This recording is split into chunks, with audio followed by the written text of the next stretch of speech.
তো বিপিএল এর শেষ দিকে এসে লড়াইটা কিন্তু জমে উঠেছে। বিপিএল এর প্লে অফসে যাওয়ার লড়াইয়ে ঢাকা ক্যাপিটালস লাস্ট ম্যাচে জয় পাওয়ার পর ঢাকা ক্যাপিটালস এখন রয়েছে ষষ্ঠ অবস্থানে। এবং খালিদ মাহমুদ সুজনের এই দলটা ঢাকা ক্যাপিটালসটা এখন হয়তো বিপিএল এর শেষ আশাটা এখনো বাঁচিয়ে রেখেছে প্লে অফসে যাওয়া লড়াইয়ের জন্য। এবং ঢাকা ক্যাপিটালসের পর সিলেট স্ট্রাইকার যিনি রয়েছে 7 নম্বর অবস্থানে। সিলেট স্ট্রাইকার দলটা ভালো একটা দল ছিল এবং এই দলটাতে ভালো পাওয়ার হিটার ব্যাটসম্যান ছিল। কিন্তু দলটার ডিসিপ্লিন এবং দলটার ব্যাটিংয়ে যে পজিশনগুলি রয়েছে সেগুলি ভালোভাবে না সাজানোর কারণে দলটা স্ট্রাগল করছে। এবং সিলেট স্ট্রাইকার এই দলটা এখন পজিশন রয়েছে 7 নম্বর পজিশনে। হয়তো সিলেট স্ট্রাইকারের আশাও মোটামুটি বাঁচিয়ে রেখেছে। অন্যদিকে এবারে বিপিএলে দুর্বল রাজশাহী তাদের অবস্থান রয়েছে পঞ্চম স্থানে। এবং সবথেকে খারাপ খবর হচ্ছে দুর্বল রাজশাহী রায়ান বাল তিনি ইনজুরিতে ভুগছেন এবং মারাত্মকভাবে ব্যথা পেয়েছেন তিনি।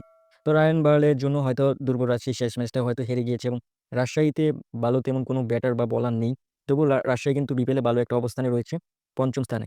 তারপরে রয়েছে বাগের দল খুলনা টাইগার। তো খুলনা টাইগার দলটা কিন্তু মোটামুটি ভালো একটা দল ছিল এবং খুলনা টাইগার প্রথমে কিন্তু অনেকগুলি ম্যাচই জিতেছিল, তারপরে টানা হার, টানা ব্যর্থতা, সহজ সহজ ম্যাচ পরাজয় করতে হয়েছে খুলনা টাইগারকে।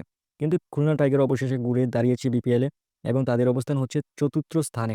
খুলনা টাইগার প্লে অফে যাওয়ার জন্য এখনো ভালো সুযোগ রয়েছে তাদের হাতে। তারপরে রয়েছে চিটাগাং কিং। চিটাগাং কিং দলটা কিন্তু টানা ম্যাচ জিতেছিল 4টি এবং এখানে ভালো বড় বড় ব্যাটার রয়েছে, ক্লার্কের মতো ব্যাটার রয়েছে। এবং মিঠুনের এই দলটা কিন্তু বর্তমানে বিপিএলে রয়েছে দ্বিতীয় স্থানে। তো চিটাগাং কিংয়ের এখনো প্লে অফসে যাওয়ার ভালো একটা সুযোগ রয়েছে এবং আর 2টা ম্যাচ জিতলে হয়তো চিটাগাং কিংস প্লে অফের টিকিট কিন্তু নিশ্চিত হয়ে যাবে। তারপরে যে অবস্থানটা রয়েছে সেটা হচ্ছে বরিশালে। বরিশাল এখন বিপিএলে কিন্তু সবথেকে আলোচিত একটি দল তামিম ইকবালের জন্য। তামিম ইকবাল হয়তো অনেক ঝামেলার কারণে তিনি অনেকবারই এবারে সমালোচনা এবং আলোচনা এসেছে বিপিএলে তার দলটি।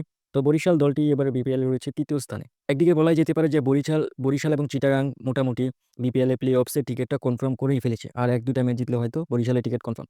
এবং সবথেকে প্রথম স্থানে যারা রয়েছে সেটা হচ্ছে রংপুর রাইডার্স। এই দলটা কিন্তু টানা 8টি ম্যাচ জিতেছে এবং এই গ্লোবাল চ্যাম্পিয়ন লিগের পর থেকে কিন্তু এই দলের সকল প্লেয়ার কিন্তু ফর্মে রয়েছে। তাছাড়া এই দলের কোচ এবং দলের প্লেয়ার এবং দলের ম্যানেজমেন্ট কিন্তু খুবই ব্র্যান্ডের। এই মানসম্পন্ন দলটি বিপিএলের প্লে অফসের টিকিটটি কনফার্ম করে ফেলেছে।